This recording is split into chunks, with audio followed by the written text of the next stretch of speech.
are slightly late. I'm sure they can catch up, but I'm delighted to welcome everybody to the final cross-theme seminar of the year. And we've got two excellent talks. The idea is that the speakers are going to take about 20 minutes and then we'll have up to 10 minutes of discussion afterwards. But our first speaker today is Dr. Claire Goodfellow, who is talking to us today about her research on mental health in schools, and particularly in relation to connecting research with policy. And I think your talk is badged as part of the determinants theme. So welcome, Claire, and on you go. Great. So thanks very much, and thanks for having me present today. So my plan for the next 20 minutes or so is that I will just very briefly introduce myself so you know who I am and what my background is. And then I'm going to quickly run through sort of my PhD research that was done in schools, almost as sort of like a case study of doing mental health research in schools. And then the last few minutes, I'll just talk about how I've been able to sort of connect my work with the third sector and policymakers, and then kind of signpost some resources for anyone who's interested. So really briefly, for anyone who doesn't know me, I got my PhD at the end of 2020, and that was based in the Centre for Health Policy at the University of Strathclyde. And that was kind of looking at public health approaches to supporting young people's mental health. And I'll go on to explain that in a little minute. But I think what's important with my PhD is that it was based in kind of a policy-focused institute.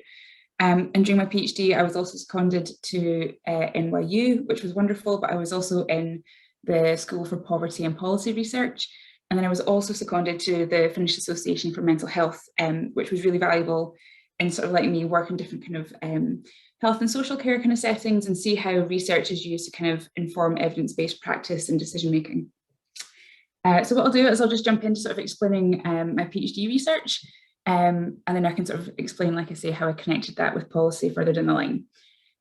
So essentially my PhD was kind of born out of this idea that we know that poor mental health is increasing amongst adolescents, but we also know that help seeking is quite low amongst that age group. And so the very broad idea at the very beginning was that I would sort of look into factors that might sort of prohibit help seeking amongst adolescents in Scotland. And so when you kind of look at the literature around mental health and help seeking, sort of the big flags waving at your face are things like stigma and kind of low mental health literacy amongst young people, and how they impede on young people's willingness to ask for help if they're experiencing difficulties with their mental health. So first of all, I kind of thought it might be useful to explain what actually mental health literacy is. So the most common definition is that mental health literacy is knowledge and beliefs about mental disorders which aid their recognition, management, or prevention. And this was put forward, I think, in 1997 by Yorm and colleagues who are based in Australia. But really it's drawing on notions of health literacy. So that's kind of based on the degree to which individuals have the capacity to obtain or process and understand basic health information that's needed to help them make appropriate healthcare choices. And the World Health Organization have noted actually that someone's health literacy is a more important determinant of their health than other factors such as their education, their ethnicity, and their economic status. So it's really important in terms of physical health. And sort of the idea is that it's also very, very important in terms of people's mental health. What I really want to flag here is that mental health literacy is always kind of defined, well, it's kind of defined variously in the literature, but what always stays the same, and it's defined as being composed of different components. So this definition that was put forward in the 90s, I think had 6 different subcomponents related to things such as ability to recognise specific mental health disorders, as well as knowledge and beliefs about help seeking and so on.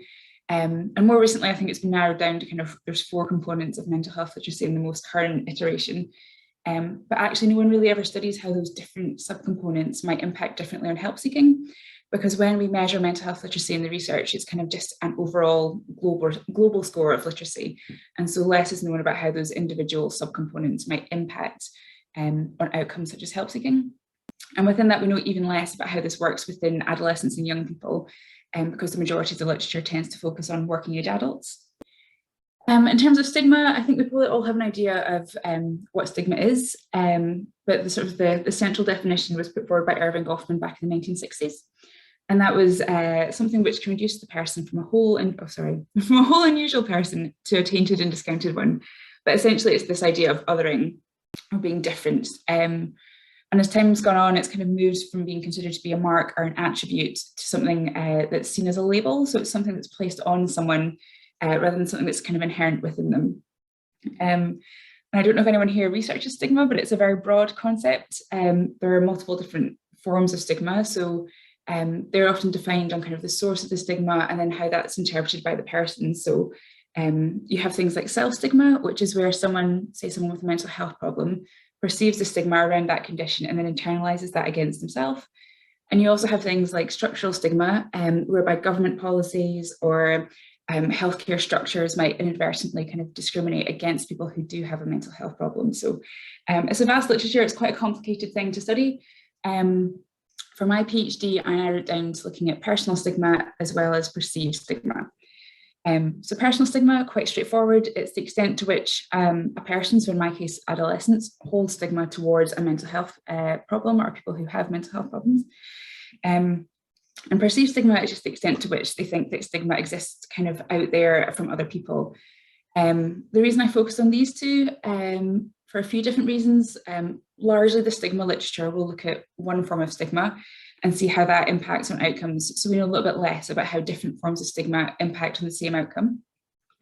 And also I was just aware that during adolescence, those kind of subjective norms or the beliefs of others are really, really vital in terms of influencing behaviour. And so I was really interested in how particularly perceived stigma would impact young people's willingness to ask for help. Within that, the perceived stigma literature is very broad. So usually people are asked, to what extent do you think most people or other people kind of in general have stigma towards mental health problems? But I was really interested in finding out how perceived stigma from specific groups. And so in my case, I looked at perceived stigma from friends and perceived stigma from parents, and how those two different groups of referent others might then impact on young people's willingness to ask for help. And I'll explain a little bit more about that in a minute. In terms of the study design, it was a good old-fashioned kind of cross-sectional questionnaire. So I just made sure that I had good measures of mental health literacy and stigma and help seeking and so on. To the best of my knowledge, there is only one stigma scale that's specifically designed for adolescents, which I then went on to adapt, as I say, to kind of capture perceived stigma from friends as well as from parents. I piloted it partly to be practical and just make sure I knew how long it would take to administer in schools and that it was well understood.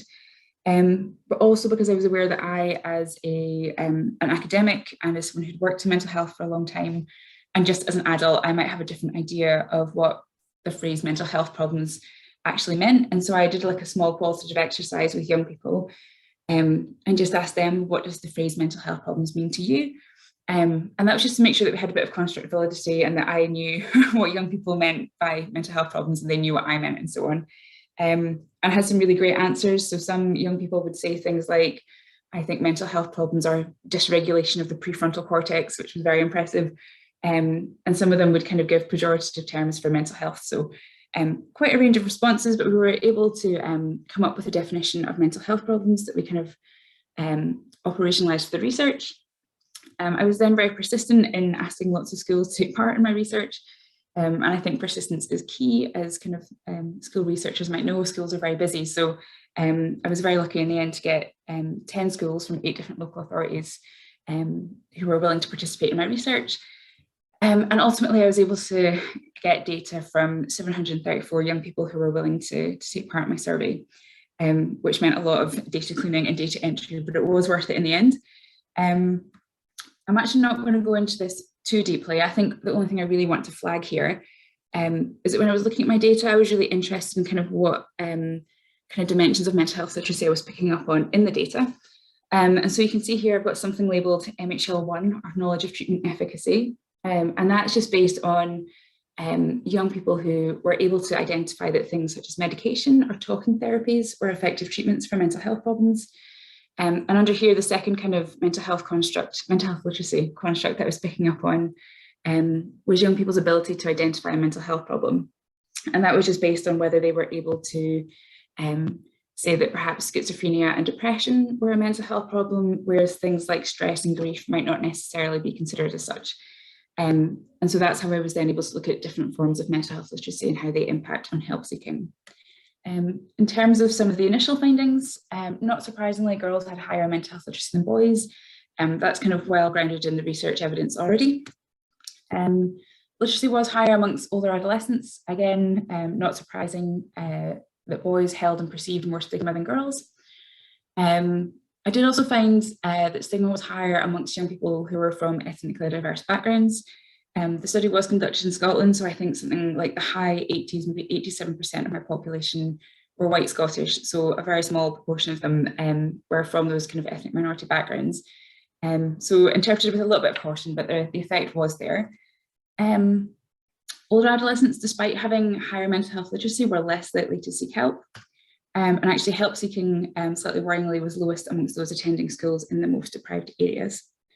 And in terms of kind of the key results from my PhD research, what I did find was that personal stigma actually doesn't matter that much for help seeking. So that might be because personal stigma was actually quite low, or might be due to other factors such as perceived stigma, which actually did matter a lot in terms of help seeking.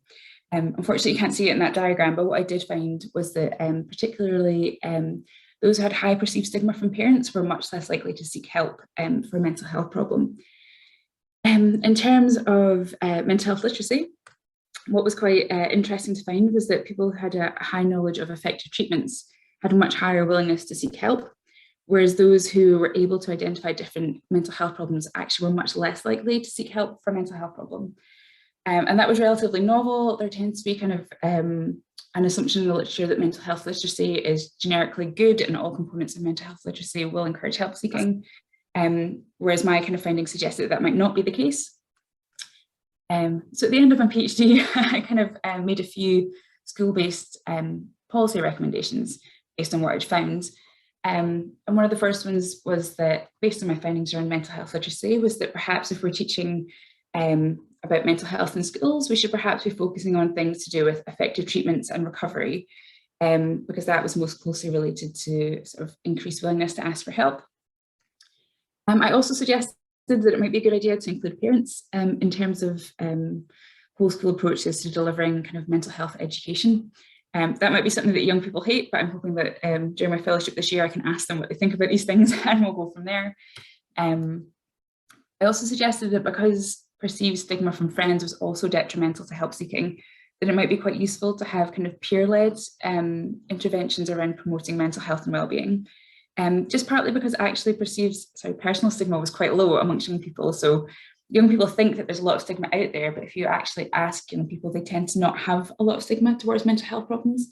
So the idea was that if we do kind of peer-led interventions, there's this open dialogue around mental health that might reduce stigma and therefore increase help-seeking intentions. And also I've put be mindful of intersectional risk factors for low help seeking, which is just an academic way of saying it might be important to consider boys who have high stigma and low help seeking intention, but perhaps also boys from ethnically diverse backgrounds who are also considered to have much higher levels of stigma. So that was a very quick run through the research. In terms of how I actually connected that with policy, and this is kind of, I should say as well, I wouldn't consider myself to be an expert on connecting with policy. This is purely reflections on of a very early career researcher kind of moving from a PhD and then being lucky enough to be afforded a fellowship. And what I found since starting my fellowship compared to my PhD is that actually, I suppose when you're doing a PhD, you're just very focused on getting the research done and you're just focusing on getting it finished and sort of not really considering how best to create impact or what might be useful to do with your research. And so I started my fellowship just in October, but even since then, I've been able to link the findings of my PhD with some really relevant stakeholders, including the CME, who are Scotland's anti-stigma campaigners. And I've also worked really closely with the Mental Health Foundation. And it's been really interesting to kind of work with the third sector and just kind of hear the enthusiasm and the motivation for doing this kind of work, which has been really great. And as part of my other research that I've done, I've also worked with people like the What Works Centre for Wellbeing, and they're kind of an independent body who take research and kind of translate it and connect it with policy so that policy can be driven by evidence-based kind of decision-making and so on. So I think it's been really wonderful kind of transition from being solely focused on doing the research to having that kind of breathing space to really connect with relevant kind of third sector stakeholders.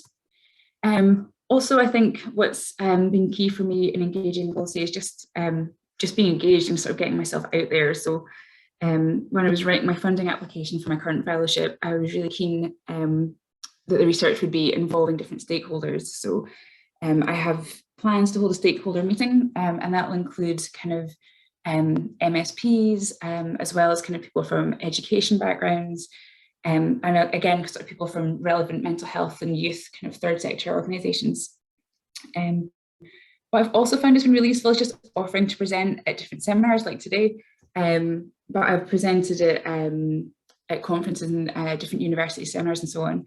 And actually from that, people have got back in touch with me weeks and weeks down the line and said, your work was really interesting. We're doing something that's related to that. Would you be willing to sort of come in and offer some advice and so on? And actually, as a result of that, I'm now having an organisation in Glasgow partner with me on my next funding bid.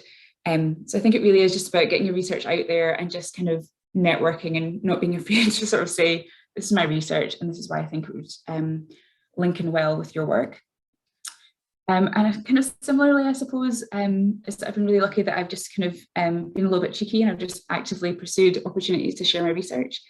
And so I've been able to contribute to 2 different parliamentary calls for evidence. And partly that's because my unit have emailed me saying that there's this parliamentary call going out, but also I think it's the Scottish Policy and Research Exchange. And I'll talk about that in my next slide actually, but they have a weekly email that goes out and says, different parliamentary government consultations are going out on these different topics. So that's just one way that you can sort of connect your research with directly with policymakers. I'm just going to briefly reflect on kind of what worked for me. So that's what I did, and I think it worked in part letting go of imposter syndrome. So just kind of really realizing that your work, or that you know your work really well and what you have to say is valuable. And so for me, in terms of the parliamentary calls for evidence, I think I was initially a little bit nervous about submitting my work to those because the imposter syndrome voice was very much, who are you to advise the government on this? But also I think just reflecting that as researchers is our day job, to find out the best and most current evidence. So who would we not be then, I suppose, to sort of inform the people that are making those kind of decisions. So yeah, that was really key for me, was just kind of stop listening to the imposter syndrome voice, because I think that will really sort of disinhibit you in terms of sharing your research and sort of creating that impact with policy. And kind of related to that was just what worked for me with being proactive. As I said, kind of, I think I've been a little bit cheeky in that I'll just kind of use my networks and just kind of start conversations with people and say, this is what I'm doing. I think my research really aligns with your work and so on. And often I think opportunities won't just land in your inbox. So I think you need to be sort of out there looking and just sort of seeing who's doing work in your area and who's best linking it with policy, whether that's through the third sector or whether that's through the government itself. Also, what works for me is just kind of grounding myself and kind of thinking, well, why am I doing my research anyway? And for me, and it might not be the same for everyone, but I like to do research with the idea that it might cause some change in the world. And so I think if I just remind myself that, you know, for me, research isn't just about publishing papers or putting in the next grant application, but for me, what I really do want to do with my research is have that impact. And so I think just reminding myself of that is a good driver to sort of, there's a lot of energy trying to connect with policy, but that does kind of keep me motivated. And then finally, what's worked really well for me is using my network. So I've been really lucky through my research career to have very supportive supervisors and line managers. And so my advice would be that if you have supervisors and line managers who are very well connected, don't be shy in saying, is there any chance that we could maybe do some work together and so on, and just kind of really use your network. And like I say, you know, you might do a conference presentation and then months in the line, someone might follow up and ask to work together in terms of influencing their work and influencing policy. So finally, I'm just going to share some good advice. This is not necessarily my own experience, but it's just advice that I've picked up from different training courses and different resources and so on.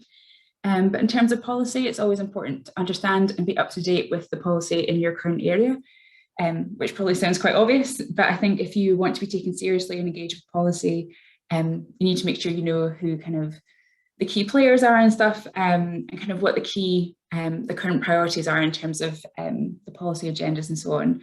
and how you can link in with it. Probably also quite intuitive is just kind of knowing who to contact. So for me, being an adolescent mental health researcher, I might contact the Minister for Mental Wellbeing, or I might also be in touch with the Minister for Children and Young People. I haven't actually contacted them yet, and it's something that I've always been a little bit reluctant to do.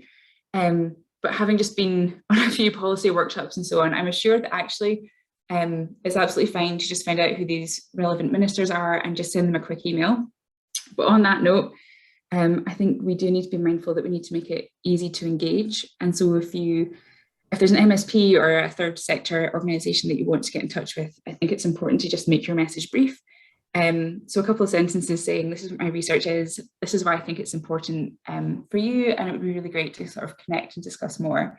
And again, I suppose it ties into what I was saying as well about just being proactive and don't let your imposter syndrome get in the way. But yeah, and finally, just I think one thing is persistence, and just don't give up, because I think it can take quite a lot of time to make really substantial and noticeable policy impacts. But for me, like I say, who's maybe just a year and a bit out of my PhD, it's nice to see even kind of small levels of engagement with the research that I've been doing. And so, yeah, I think it's worth just sticking your heels in and being persistent. And if you want to make that impact and policy change, just don't give up and just keep going. There's some resources here. What I can do is I can paste them in the chat afterwards for anyone who's interested. But just to flag that we have Policy Scotland, who are actually based at university, and they're a really great resource if you're looking to connect with policymakers of the third sector. And then also there's SPRE, who are really great as well, and they are the ones who will send out that mailing list that I've mentioned. So if you sign up to that and then something comes up that's related to your research, they'll flag it for you, and you can sort of provide some evidence.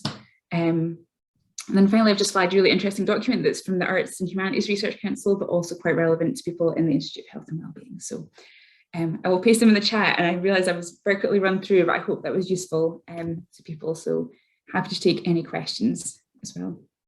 Yeah, very useful. Thank you very much, Claire, for an excellent talk. Do we have any questions? Would people, if you do have a question, could you raise your hand? Applause from Naomi. Thank you. Not a question yet. I mean, I have a question to start us off. Sure. We've got about 5 minutes, so there's room for other people to have a question. But you know, you've put a lot of effort into it, and it's great. What difference do you think that has made? I mean, you know, what is the impact that has been generated from the effort that you have put in, and is it worth it? Sure. So yeah, I think it's worth it for me just to kind of, on a personal level, just to see my research kind of doing something, and not just sitting in a journal or in a thesis. And in terms of the impact that's come directly off of my PhD research, I mean, so far I've delivered kind of CPD training sessions to CAMHS workers, and I've worked with the NHS quite closely to kind of flag the different forms of barriers that there are to help seeking. And I'm also going to be hosting an event with CME and the Mental Health Foundation to kind of raise awareness of those barriers as well. And I've also recently just started working with one of the mental health associations in Glasgow, who are soon going to be delivering some seminars to their kind of the young people that they work with, and it's going to be based largely off some of the findings around mental health literacy and so on. So we're going to be trying to promote those forms of mental health literacy that were found to be really helpful in terms of increasing help seeking. So it's still really early days. Like I say, the PhD was only finished a year and a little bit ago, and it does take a little bit of time to see big impact, but I can start to see the little bits of impact creeping in, which is actually really nice. Yeah, as you say, it does take time for it to realise, and it's good to get the evidence to the right people. The other thing I just wanted to pick up on was your reluctance to contact various people, and thinking, well, drop them an email and just say, you know, here's my research, I think it's useful to you, could we have a discussion? I do wonder whether that's a little bit vague though, and whether actually it needs to be a bit more targeted in terms of something happening that you can pin your research to, and then use that then to form the basis of your email and the invitation for discussion. Yeah, actually that's something that I actually meant to say in the presentation. It's probably better, like, so I think, you know, for me being a mental health researcher, there's often things like Mental Health Awareness Week and different kind of awareness events that would also be a good time to sort of contact sort of key stakeholders. But also if there's perhaps sort of having discussions around the mental health strategy that's coming up, and they're at that stage where they might be about to be making key decisions that's in relation to your area of research, I think that would be the ideal time to be contacting people. And that would be the ideal time to sort of get a dialogue and a discussion going. So yeah, it's important that it is targeted. Thanks. No, that's great. Well, I can't see any more questions, but I'm sure everybody has really enjoyed that. Oh, Jessica, you've got your hand up. You got a question? Hello. Hi, thanks, Claire. That was fantastic. That I have. Okay. So I just wondered, so I spent some time in the mental health directorate of the Scottish Government doing an internship. Great. To remember the kind of, I was working alongside the CAMS team and the referrals. Mm-hmm. So overwhelming for them. I suppose I wondered with your interaction with policy, what are the sense do you get of the main barriers to kind of this work around developing mental health literacy in schools? Yeah, so I think key barriers are things like teacher burden. So teachers are already super busy and overwhelmed with what they have to do in their day job. So I think it's about trying to work with kind of education sectors and so on to kind of develop interventions that aren't placing more stress upon teachers. So perhaps saying, is there someone else who could deliver this? And so things like peer-led interventions, that's why that might be particularly useful.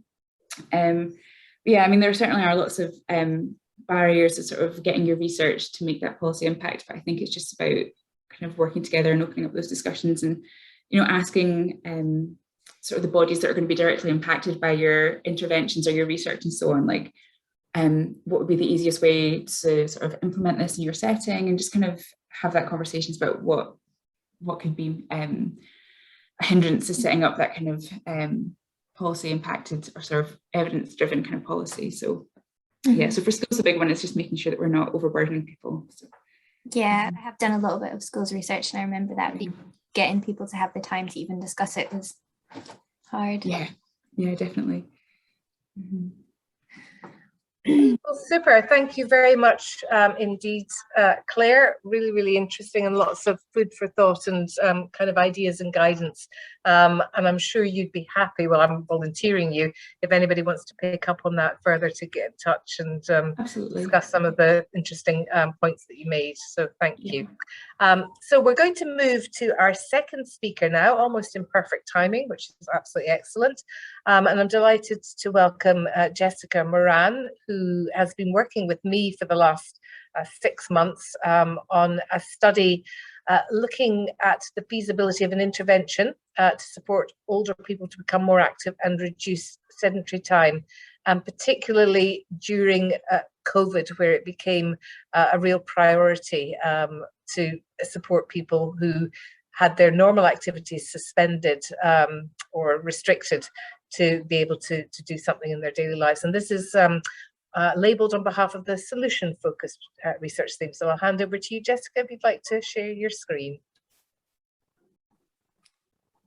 Okay, so can you, is this wrong? Can you see my next slide or not? Yes, we can. Oh, you would think. Swap presenter. How about that? That's it. Better. Okay, great. Well, can I see my notes now? No. For goodness sake. All right. Oh no, I don't need a subtitle. Okay, I don't think I need my notes. I think I know. Fantastic. So thank you, Cindy, and thanks for having me today to talk about Sit Less, Move More. Just to introduce myself, my name's Jessica, and I've been working, as Cindy said, since June on this Sit Less, Move More project. I'm also a PhD candidate in the Social and Public Health Sciences unit, and my research interests are really around parenting and behaviour change. So slightly different, but I've really enjoyed working on this study about reducing sedentary time and activity for older people. So my presentation here, what I'm going to do today is tell you a bit about what Sit Less, Move More is, the development of the intervention, how the project has coped and continued to go ahead throughout COVID. And then I have some kind of preliminary results from our analysis to share with you We are still in the process of finalising those, so those aren't to be shared, but I'm hoping that will be interesting, and I've got some quotes from our participants as well to tell you about what their experience was like of taking part. So just to get started with a bit of context, we know that low levels of activity and increased sitting time contributes to poorer health for older adults. And the Scottish Health Survey lets us know that older people are less physically active than other age groups. So it's obviously really important for strength and balance to be a focus for older people. Also, fewer older people are meeting the recommended levels of strength and balance activities, according to the Scottish Health Survey. So reducing or breaking up long spells of sitting throughout the day can reduce these risks of ill health that come from low levels of activity. So the Sit Less Move More programme was developed to really address this issue by looking at each element of the Chief Medical Officer's physical activity guidelines. So with 3 real components of being more active, sitting less, and building on strength and improving balance. So really to cover these key areas. The aim of Sit Less Move More was to develop an intervention which would support older people to cover all these areas of being more active, sitting less, and improving strength and balance, and really to develop something that would be very tailored and accessible to an older population, given the Scottish Health Survey finding that it really is this older age group who are very inactive. So to talk you through a bit how the Sit Less Move More programme has been developed. So really the process started with looking at previous research evidence that considered how programmes in the past have been successful in encouraging people to be more active. Also understanding what people do when they're sitting and how they might sit less. So previous research with Cindy and colleagues had shown that what people do when they're sitting is important to them. So if they feel that what they're doing is valuable, they're happier to be sitting. They put more importance on being busy than they do about sitting. So just developing that awareness around why people sit and what they're doing when they're sitting. Also, we looked at behaviour change techniques which had been used to support people to become more active. And at the beginning of the development, worked with a group of older people to develop the programme. However, the pilot project struggled with some recruitment, and shortly after that, COVID hit. So the project had to be redesigned so that it could be delivered during COVID. So I haven't added in too much detail about the kind of complex, the redesign process, but essentially the core elements of the programme stayed the same. So it was designed to support older people to become more active, so over 60s, to become more active, sit less, and to stay strong and steady. This programme is a 10-week programme delivered by a guide with an optional check-in at week 12. Now, originally that would have been some in-person sessions, and it was adapted so that it was over the phone. We use a pedometer to record steps for the walking programme element. There are also strength and balance exercises and reminders and techniques to spend more time on your feet. So those are the kind of 3 core elements: the walking programme, strength and balance exercises, and spending a bit more time on your feet. So really our research questions when looking at this project for the feasibility study were: can we recruit older adults to the Sit Less Move More programme? What is the potential of this programme to increase physical activity, to reduce sedentary time, and to improve strength and balance? And how feasible and acceptable is the programme for older adults? And today we'll be able to see what people found when they were taking part in the programme through some of the qualitative evidence.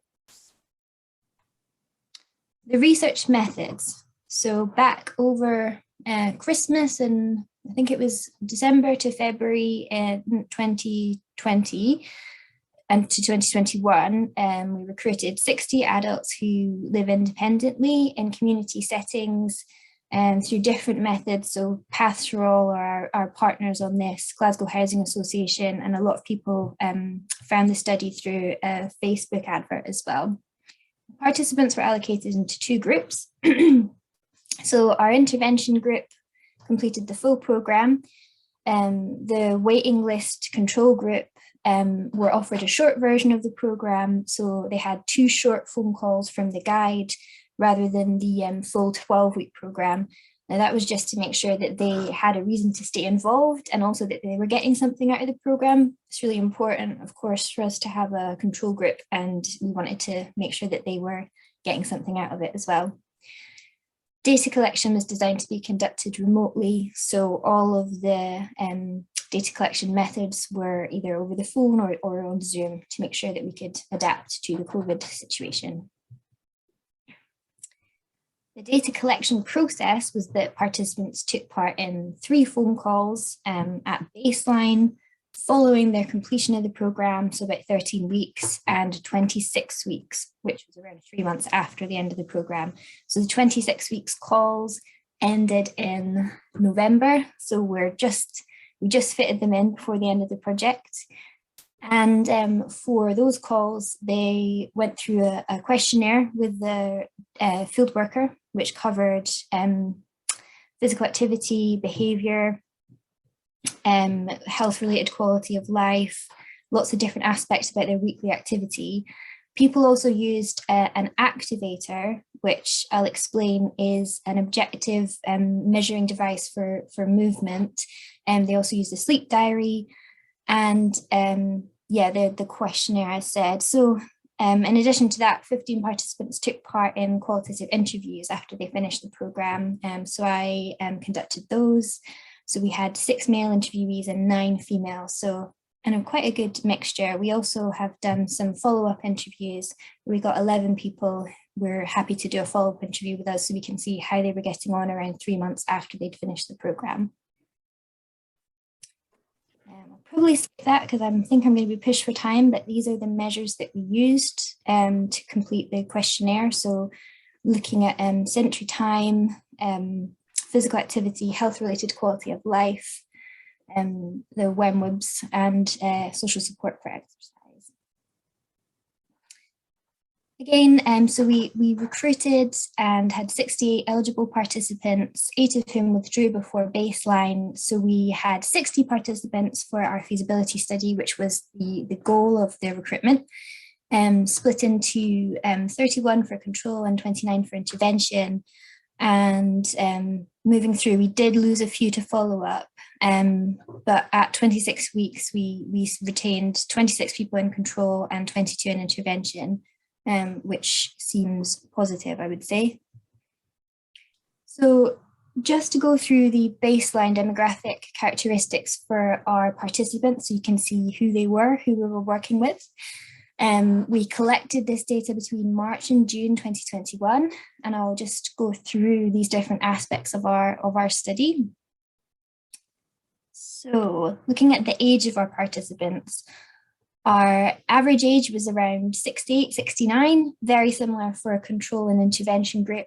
And we had quite a few participants. I mean, they're mainly grouped in the younger age groupings of the participants in the study. So really most people are between 60 and 74.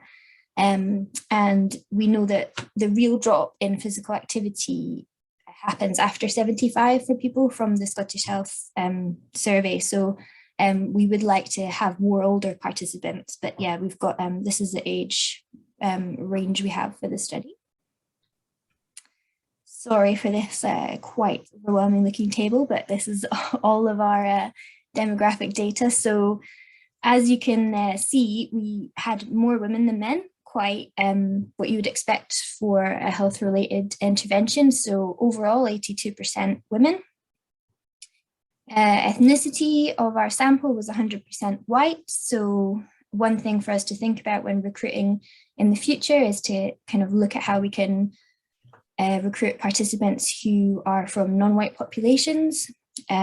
Majority of our participants were retired, as you would expect, and also married. Also, most people, 3/4 or so, had a long-standing illness or disability, which again is what you might expect with this age group, but is useful for us in knowing that they could still take part in the programme. We also asked about socioeconomic status using the Scottish Index of Multiple Deprivation, and we found that while the majority of our participants a fair proportion of our participants were from the least deprived quintiles in the SIMD, we did actually have quite a few participants who also were more the most deprived end. So yeah, you would expect for these studies for people to be living in more comfortable surroundings, but we have got some participants in both SIMD quintile 1 and 2, which we're happy to have them there. Finally, just for the demographics, so we've got the baseline daily steps here of the participants, just to show you kind of where they were when they started. So people's minimum steps were pretty low, around 810, maximum steps up to 15,000, and on average about 5,000. So you can see from the chart there that they were mainly kind of at the lower end. So to get on to the interesting part, because I'm aware of time, so we've got some preliminary findings here across these areas. So the measures of steps, self-reported changes, feasibility and acceptability, and then the well-being measures. So just to start us off, and this is the data from the objective measures, so the activator device that people used. We do have, we've had fewer numbers for this, and we hope there was some issues with kind of errors with the data, so we did lose some, but what we do have tells us that we had a really positive change, a significant change in steps for the intervention groups. So they increased their steps at post-program by about 1,800 steps. And that was a significant result. And in addition, their total stepping time on average increased by about half an hour. So that is a really positive result for us. And we're seeing changes in a positive direction for both groups, but significant for our intervention group. This is also the activator data, which will show us how many hours people spent sitting and the number of sit to stand transitions that they did throughout the day. So we can see that on average, the sitting time reduced for both groups, actually more for the control group. So this is something that we need to explore and take into account, but it did reduce for both.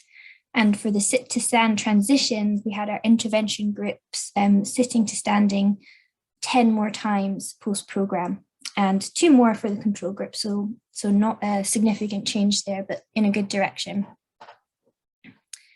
So we also used self-reported measures. I haven't got the details of these here, but I've got the key findings. So the self-reported proportion of the waking day, so during the hours when they were awake, how much people thought they were sitting reduced significantly for both the intervention and comparison groups. The self-reported total time spent sitting per day reduced significantly for the intervention group, but not for the control group. And self-reported steps and total time spent being active showed significant increases as well for the intervention group only. So really what we're seeing from both the objective and subjective measures of activity is that our key aim of increasing the number of steps and the amount of stepping time that people were spending as part of the intervention were effective for this feasibility study. So to move on to look at how was the experience for participants? Could they follow the program? Could they complete the activities? I'm aware of time, so I will read these quotes and give you a bit of a sense of how people found it. So we wanted to know, could people follow the program? Was it straightforward enough? Did they enjoy doing it? So this participant says, I thought it was very, very simple, very easy. It was well explained, and I just wasn't really very sure if it would actually work because it just seemed so everyday, you know? And I just found it was very easy to get into it and to follow, and then to realize that I was actually every week, I was sort of building up my steps. So this helps us in seeing that it was incremental, the changes that we were asking people to make, and it seemed like it was manageable. So that's positive. this other quote as well, I actually found it very engaging. I think it was what I needed at that time, because it started off with little steps and sort of led you through things.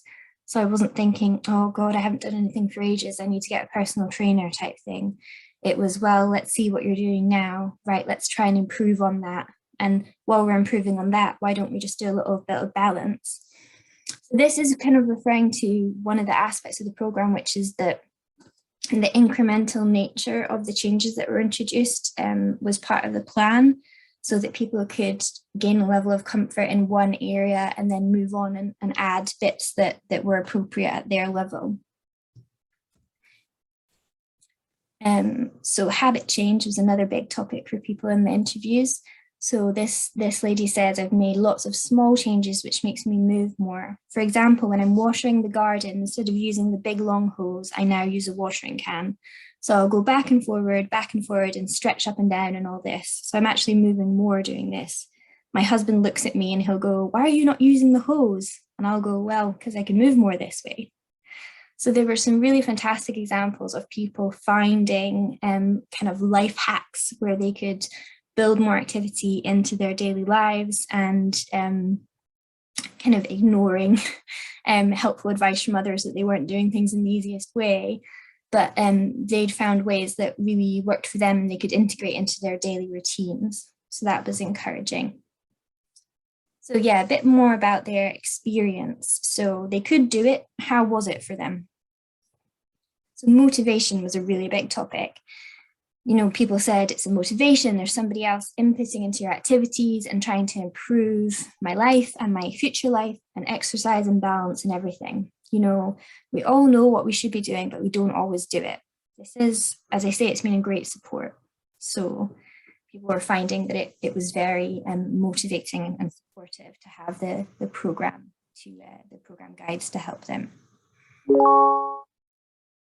We also found that people who lived in remote locations and could only access the program because it was delivered remotely because of COVID benefited from this change. So this person says, if I'd been in a city, I probably wouldn't have been able to join this program, wouldn't have been chosen because nobody's going to come to this remote place where I live to visit me. Whereas with COVID, it had to be done remotely. And, you know, you probably got a lot of people from areas that you would never have had before.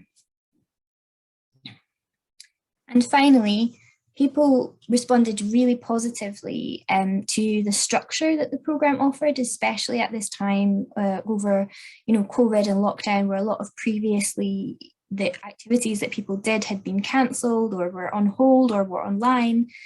People said that they really enjoyed the structure. So this person says, I've probably been more conscious that I have to take more exercise and do more walking now. I think it was because it was a set program and you had to follow the program. So that was the incentive.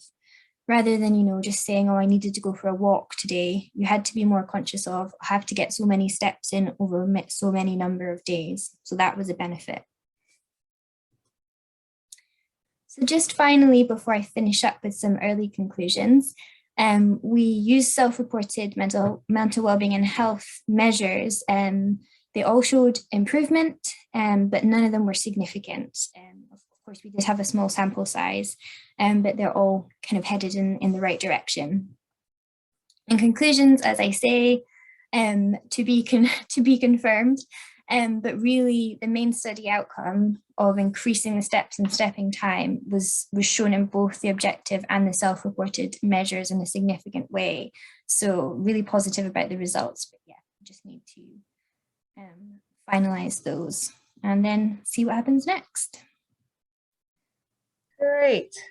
Thank you, Jessica. And we've got a few moments for questions. So again, I'll throw it out, throw it open to the floor. If anybody has any questions for Jessica. Sharon. Thanks, Jessica. That was a great presentation. It's a really nice study. I just wondered, I might have missed this, but in the sample that you interviewed, did you have people in that sample who didn't really increase their steps? So I suppose what I'm trying to get at is, did you get any insights into what kind of the challenges might have been for people who perhaps didn't embrace the messages of the programme, if you see what I mean. Yeah, it was really interesting to hear about how people got on with that. I mean, there were a few big things. People had, say, injuries or health conditions that prevented them from increasing the steps as much as they wanted. Quite a few people had big life events like bereavement or health problems in their family that got in the way. Quite a few people mentioned that either they'd come into the study feeling that they had very low mood, or they had incidents of low mood across the period of the intervention, and so they had to kind of take some time out and then come back to it when they felt able to continue. So mainly it was things like that. Yeah, I mean, people's obviously they're comparing their improvement in steps to themselves, so they might not reach it 10,000 steps a day, but they might double the steps that they did previously, which to them was kind of a huge improvement. So thank you. And Jim, you've got a question. Yes, thank you, Jessica. It was interesting when you were showing the results that not on every occasion, but I think most, there were improvements in the control group also, not to the same extent as the intervention. And I wondered if you could, have you had any insights about why that was observed? I mean, Cindy, you can obviously jump in if you. My sense is that I mean, people were engaging in a baseline questionnaire that asked them a lot about their activity levels, and then they were using a measurement device for a week to record how much activity they were doing. They also did the kind of initial measurements in, say, March, February, March, April. And then they did the post-program measurements in July and August. So a period of the year where the weather was improving and also the COVID restrictions became less severe. So there's kind of a number of factors that could have affected their increased activity. And even the fact that we were introducing the idea of thinking about activity, I suppose, could have had an impact on the levels. But I don't know if you've got anything that you think is... Yeah, I mean, just as Jim raised that question, because we've discussed this, particularly in relation to the sitting, where I think the control group in the objectively measured sitting showed a greater improvement than the intervention group. I think the fact of the COVID restrictions, that we were moving from a period of quite strict COVID restrictions to a period of less, or a period where we were more able to do things. And I think that might have something to do with it, as well as all of the other things that Jessica has said. But the sitting is particularly one thing that we were not expecting, and we did look at the data to make sure we hadn't got the groups mixed up. Because we noticed that the sit to stand transitions, while it wasn't a significant result, were 5 times more improvement than the control group. But then we're thinking, are they just standing up and sitting down again? Thank you.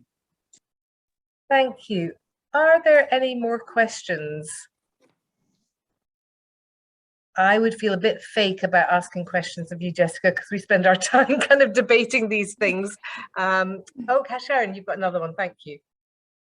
Yeah, I'll ask you another one. So I'm just thinking about the fact that obviously you may have, and hopefully I didn't miss this, but when you set out to do this, presumably it wasn't going to be done remotely, but then because of COVID, you then had to kind of presumably adapt that. So I guess my question is what, if you then decide to go for a full trial, try and get funding for a full trial here, then are you going to deliver it remotely? Shall I answer that question? Yeah, so I think COVID has been a really a great opportunity for us. And I think one of the things that it's shown is that, as the quote that Jessica highlighted towards the end of her presentation, that it makes the programme accessible for people who live in more rural places. So we've just written an abstract for ISBMPA, and the conclusion that we've written is that we will do a full trial because it not only makes shows that we can support people during times of restrictions, and as we see, maybe restrictions will continue, but also it's accessible for people living in remote locations. So I think because of both of those reasons, a full trial would be warranted. Yeah. Thank you. Excellent questions, excellent presentations. Thanks to both of the speakers for coming, and hopefully some of you are towards the end of your working for this year, so have a lovely festive break, and we will see you in the new year. Thank you very much indeed. Thank you. Bye. Bye. Bye.